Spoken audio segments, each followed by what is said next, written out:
नमस्कार विद्यार्थी मित्रांनो, पी फॉर पॉलिटी या आपल्या सिरीजमध्ये आज आपण सुप्रीम कोर्टासंबंधी आज जी एक बातमी आली आहे की सुप्रीम कोर्टातल्या न्यायाधीशांची संख्या वाढवण्यासंबंधीचं जे बिल आहे ते काल लोकसभेनं पास केलेलं आहे, त्याची चर्चा करणार आहोत. काय आहे the supreme court number of जजेस अमेंडमेंट बिल 2026. न्यूज काय आहे की काल लोकसभेनं हे विधेयक जे काही आहे हे पारित केलं.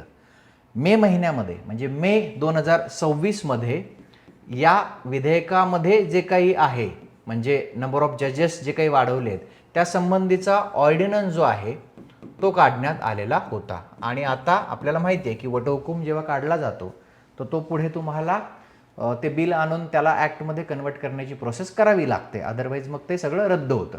तर त्या दृष्टीनेच the supreme court number of जजेस अमेंडमेंट बिल 2026 काल लोकसभेनं पारित केलेला आहे.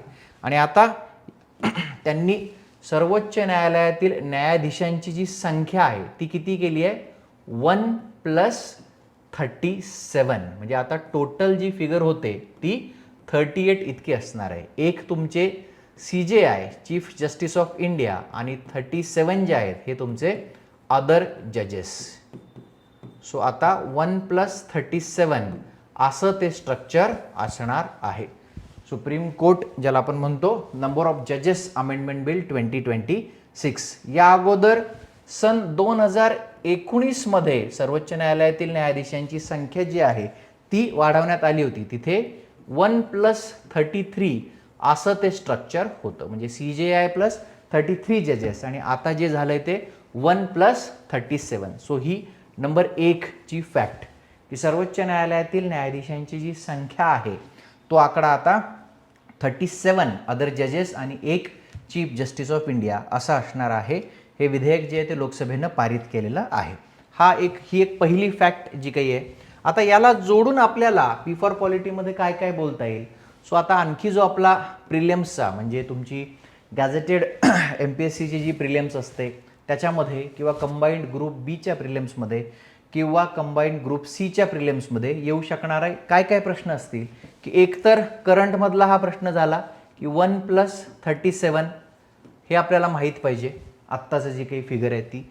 दुसरा मुद्दा याच्यामध्ये येतो की सुप्रीम कोर्टातील न्यायाधीशांची जी संख्या आहे, नंबर जो काही आहे हा ठरवण्याचा अधिकार कोणाला असतो तर पार्लमेंटला, आपल्या संसदेला हा अधिकार असतो.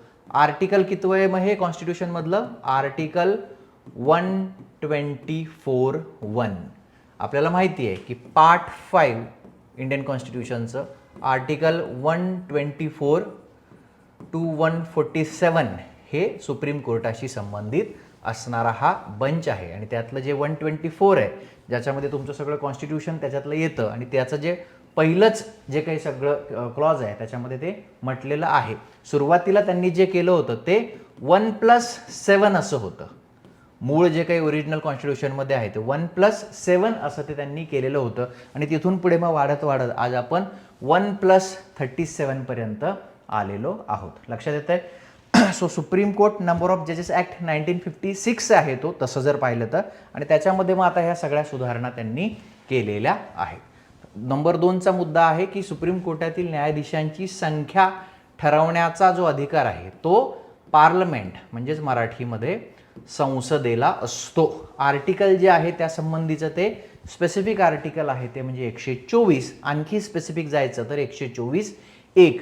बंच जो आहे तो पार्ट 5 124 to 147 सुप्रीम कोर्ट.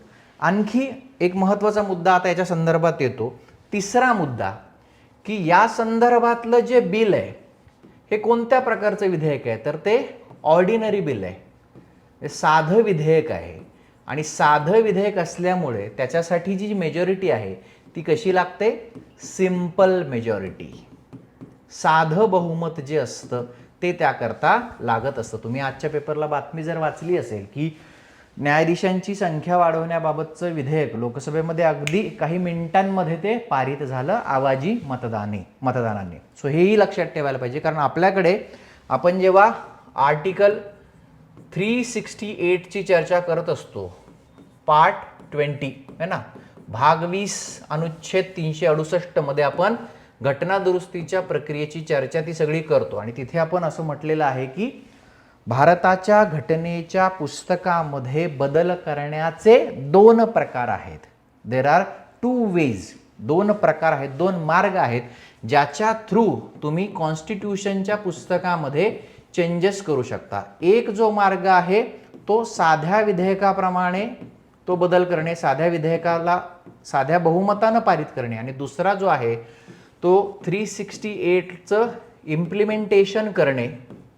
आणि जिथे मग पुन्हा त्याचे 2 सब टाइप्स पडतात की एक संसदेच्या दोन्ही सभागृहांमध्ये स्पेशल मेजॉरिटी आणि दुसरं special majority plus half of the states ratification, जिथे तुमचे काही फेडरल प्रिन्सिपल जे आहेत ते बदलत असतात. सो इथं आपल्याला 368 मध्ये जायची गरज नाही. इथं आपण साध्या विधेयकाप्रमाणे हे जे काही आहे ही जजेसचा नंबर जो आहे तो वाढवू शकतो. नंबर ऑफ प्यून जजेस इन सुप्रीम कोर्ट आपण जी एनलिस्ट करतो त्याच्यामध्ये की साध्या विधेयकाप्रमाणे प्रक्रिया करून साध्या बहुमताने घटनेतल्या कोणकोणत्या तरतुदी बदलता येतात. सो नंबर ऑफ प्यून जजेस म्हणजे काय, जे अदर जजेस आहेत other than chief justice of India, त्यांची संख्या ठरवण्यासंबंधीचा जो बदल आहे तो साध्या विधेयकाद्वारे साध्या बहुमताने केला जातो. सो हा याच्यातला तिसरा मुद्दा की तुम्हाला याच्याकरता साधं विधेयक ऑर्डिनरी बिल जे आहे ते आणावं लागतं. सो 1, 2, 3 मुद्दे परत मी रिवाइज करतो. एक 1+37 जजेसचं टोटल फिगर. सेकंड करण्याचा अधिकार संसदेला. थर्ड साधं विधेयक आहे आणि साधं बहुमत त्याकरता लागतं. या 3 गोष्टींचा टिकमार्क इथे करायला पाहिजे. फोर्थ आर्टिकल कुठलं आहे तर 124 क्लॉज 1 याच्यानुसार आपण नंबर ऑफ जजेस संबंधी संसदेला अधिकार असतात ही तरतूद बघतो. 5वा मुद्दा इथं आपण जोडून घेऊ शकतो की अपॉइंटमेंट जी आहे सुप्रीम कोर्टाच्या जजेसची ही कुणाकडून केली जाते तर प्रेसिडेंट कडून केली जाते. म्हणजे नेमणूक करणारी एजन्सी आहे प्रेसिडेंट आणि नंबर ठरवणारी एजन्सी आहे पार्लमेंट. सो नेमणूक करणारे राष्ट्रपती आणि आकडा ठरवणारी मात्र संसद. आणि आपल्याला याच्या पुढचा मुद्दा याला जोडून पी फॉर पॉलिटीचा आपला हेतूच आहे की करंटच्या न्यूजच्या माध्यमातून ट्रॅडिशनल डेटाकडे जायचं की जी थर्ड जजेस केस आहे सुप्रीम कोर्टात. आपल्याला माहिती आहे फर्स्ट जजेस, सेकंड जजेस आणि थर्ड जजेस केस 1998 नुसार आपल्याला माहिती आहे की CJI प्लस 4 सिनियर मोस्ट जजेस हे जे काही कॉलेजियम आहे याच्या रिकमेंडेशननीच तुम्हाला जजेसची नेमणूक करावी लागते. आणि या 4 सिनियर मोस्ट जजेसपैकी 2 जजेसचा जरी विशिष्ट नावाला विरोध असला तरी देखील ते नाव पुढे तुम्हाला रेकमेंड करता येत नाही. फक्त ज्याला आपण म्हणतो की एकट्या CJI जे आहेत त्यांनी तेथे रेकमेंड करून चालणार नाही. सो ह्या कॉलेजियमला तुम्हाला ते सगळं रेकमेंड करावं लागतं. सो हे 5-6 मुद्दे इथं आपण लक्षात ठेवले पाहिजेत. आगामी राज्यसेवा प्रिलियम्स असेल, UPSC प्रिलियम्स असेल, कंबाईन ग्रुप बी असेल, कंबाईन ग्रुप सी असेल, पॉलिटीच्या बाबतीत MPSC कडून कोणताही भेदभाव केला जात नाही. कॉन्स्टिट्यूशनच्या प्रश्नांच्या बाबतीत फॅक्ट्स, प्रिन्सिपल्स सगळं जे काही आहे ते विचारण्याचा पॅटर्न जवळपास या सगळ्या परीक्षांमध्ये MPSCचा सेम राहिलेला आहे. उलट परीक्षा म्हणजे पद जसं जसं ज्याला आपण म्हणतो की त्या हायरार्कीमध्ये लोअर डाऊन तुम्ही करता तसं तसं फॅक्ट्स जास्त विचारल्या जातात. म्हणजे ग्रुप बीला जास्त फॅक्ट्स आहेत, ग्रुप सीला त्याहून जास्त फॅक्ट्स आहेत आणि ग्रुप एला म्हणजे आहेतच गॅझेटेडमध्ये. सो पॉलिटीचा अभ्यास आपल्याला एकसंध असा पाहता येतो. लक्षात येते. आणखी आता तुम्ही जर ते बिल बघितलं तर त्याच्यामध्ये एक इंटरेस्टिंग फॅक्ट आहे. फिनान्शियल मेमोरँडम असं त्यांनी जोडलेलं आहे. माहिती म्हणून सांगतो, हे काय परीक्षेला येणार नाही. फिनान्शियल मेमोरँडम त्यांनी जोडलाय की आता 33 म्हणजे 1+33 असं स्ट्रक्चर जे होतं ते आता तुम्ही 1+37 असं केलं. म्हणजे इथले तुम्ही साधारणतः 4 जजेस है ना, 4 जजेस जे आहेत ते तुम्ही आता वाढवलेले आहेत. करेक्ट आहे. मग आता ह्या 4 जजेससाठी त्यांनी या फिनान्शियल मेमोरँडममध्ये एस्टिमेटेड खर्च दिलेला आहे बघा, की अंदाजे किंवा प्रस्तावित जो खर्च आहे तो त्यांनी दिला. आणि तो खूप इंटरेस्टिंग आहे.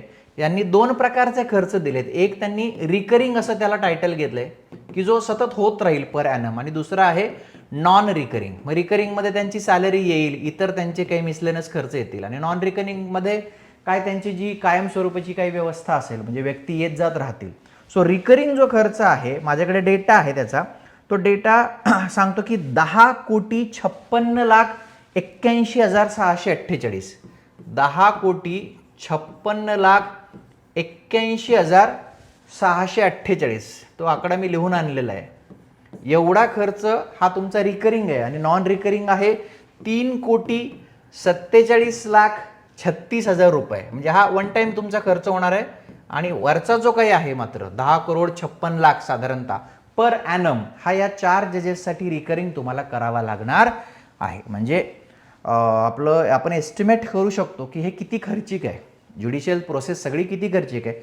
प्लस त्यांनी त्या बिलामध्ये ऑब्जेक्ट्स म्हणून एक कॉलम दिलेला आहे की का आम्हाला हे 4 जजेस जे आहेत हे वाढवावे लागले, म्हणजे हे वाय इट इज सो एक्झिजंट, म्हणजे हे अर्जंट का होतं. तर त्यांनी कारण असं दिलं आहे की दिनांक 1 जानेवारी 2026चा जर तुम्ही डेटा पाहिला, 1 जानेवारी जर तुम्ही डेटा पाहिला तर 92,101 केसेस पेंडिंग आहेत सुप्रीम कोर्टामध्ये. म्हणजे सुप्रीम कोर्टामध्ये 92,101 केसेस ह्या पेंडिंग दाखवत आहेत. आणि एवढ्या सगळ्या पेंडिंग केसेस करता काही आपल्याला परमनंट स्वरूपाचे किंवा सतत चालू असणारे कॉन्स्टिट्युशनल बेंचेस जर CJIला तिथे बसवायचे ठरले तर 4 जजेसमुळं बऱ्याचसं पेंडन्सी जी आहे ती तुमची कमी होऊ शकते. सो हे झालं आपलं आजचं पी फॉर पॉलिटीचं सेशन, ज्याच्यामध्ये आपण या सगळ्या फॅक्ट ज्या काही आहेत त्या पाहिल्या की कसं आकडा आहे, कोण ठरवतं, कोण अपॉइंट करतं, कुठल्या मतदानाद्वारे किंवा कुठल्या पद्धतीनं तो आकडा ठरवला जातो, कॉन्स्टिट्यूशनचं कोणतं आर्टिकल त्याच्यामध्ये येतं आणि काय त्याच्या संबंधी इतर तरतुदी आहेत. आता हे सगळं माझं नेहमी भर जो असतो ना तो अभ्यासाच्या आणि शिकवण्याच्या मेथोडॉलॉजीकडे असतो. माझं कायमचं जो माझा भर असतो की हे जे असं मी लिहित जातो ना रँडम, हे तुम्ही तुमच्या वहीमध्ये असं लिहित गेलं पाहिजे. ह्याला एक रिदम आहे. मी याची PPT करून आणली असती ना फार सुंदर दिसली असती, असं टाईप करून घेऊन कुठल्या तरी माझ्या असिस्टंटला सांगून की हां हे द्या बरं PPT करून, आणि मग इथं 1+37 आर्टिकल 124 ते दिसायला छान दिसलं असतं. पण त्याच्यातनं फक्त एंटरटेनमेंट होते, त्यातनं फक्त आपल्याला समजल्याचा आभास तयार होतो, कारण ते व्हर्च्युअल आहे ना. इथे मी माझ्या रिदममध्ये लिहित राहतो. खूप विद्यार्थी हा प्रश्न विचारतात आणि अनेक व्हिडिओज मी सध्या बघतोय, नोट्स कशा काढाव्यात. शुद्ध गाढवपणा आहे. कोणीही कोणाला सांगणं की नोट्स कशा काढाव्यात हा शुद्ध गाढवपणा आहे. म्हणजे स्वप्नील शेळकेने सुद्धा कोणाला सांगू नये, तुम्हाला जशा वाटतात तशा तुम्ही काढा. ते मटेरियल लक्षात ठेवण्याकरता तुम्हाला ज्या स्वरूपाच्या नोट्स काढाव्याशा वाटतात तो तुमचा इंडिव्हिज्युअल मार्ग असतो. एका साच्यामध्ये कोणीच कोणाला सांगायचं नसतं आणि ते विचारायचंही नसतं. हा माझा साचा आहे, हे मी मला आठवलं तसं लिहिलं आणि मग मी शेवटी याची रिव्हिजन करू शकतो. 1+37 संसद, राष्ट्रपती, 124(1) साधं विधेयक, साधं बहुमत, संपलं. ह्याच्यातनं काय कळायचं ते मला कळलं. परीक्षेच्या आदल्या दिवशी मी ते बघणार आहे, संपलं. 124 to 147 सुप्रीम कोर्ट. माझ्या आतमध्ये त्याचे जे काही इंटरलिंकेज आहे ते होऊन जाणार आहे. त्यामुळं हार्ड वर्क करा. हार्ड म्हणजे कुठल्या अर्थानं, पेपर पेन या अर्थानं. हे सॉफ्टमध्ये काहीही हाती येणार नाही आहे. पी फॉर पॉलिटीच्या पुढच्या सेशनमध्ये लवकरच भेटूया. धन्यवाद.